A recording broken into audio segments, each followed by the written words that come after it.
এতক্ষণে সবার নিশ্চয়ই পিঠে পুলি খাওয়া পুরোপুরিভাবে শেষ হয়ে গেছে, কিন্তু আজকে আমি তোমাদের সাথে শেয়ার করব আমাদের বাড়িতে কী কী ধরনের পুর হয় আর কী কী ধরনের পিঠেও হয় আমাদের বাড়িতে।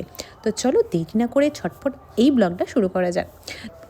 নমস্কার সবাইকে, আবারও ওয়েলকাম আমার একটা ছোট্ট পিঠে পুলি ব্লগের মধ্যে। তো চলো দেরি না করে সবাইকে শুভ মকর সংক্রান্তি জানিয়ে ব্লগটা স্টার্ট করে দেওয়া যাক। তো সকলের ঘরেই ছোটোখাটো কিছু না কিছু পিঠে তো অবশ্যই হয়েছে, কিন্তু সবথেকে বেশি যেটা হয় প্রত্যেকের ঘরেতেই নারকেল পুরের পিঠে। কিন্তু চলো আজকে দেখা যাক আমাদের বাড়িতে কী কী পিঠে হয়েছে। হয়েছে দুধের ক্ষীর। দুধটাকে অনেকক্ষণ ধরে ফুটিয়ে ফুটিয়ে মেরে এই দুধের ক্ষীরটা কিন্তু বানানো হয়েছে।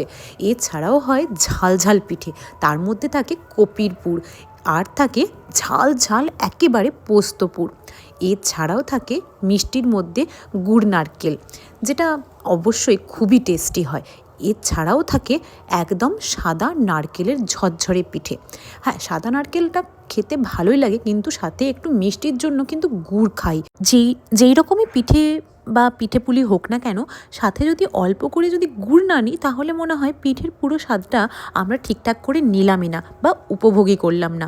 আমি জানি না তোমাদের এটা কীরকম লাগে, কিন্তু আমার খুবই ভালো লাগে গুড়ের সাথে পিঠে খেতে। তো এই পিঠেগুলো গড়তে অনেকটা সময় লেগে যায়, প্রায় 3-4 ঘন্টার উপর। এই যে আমাদের সমস্ত পিঠে সাজানো একেবারেই রেডি।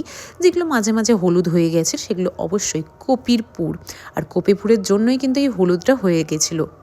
আর সবচেয়ে যেটা লোভনীয় হলো সেটা হচ্ছে দুধে সেদ্ধ, পুরো খেতে দারুণ হয়।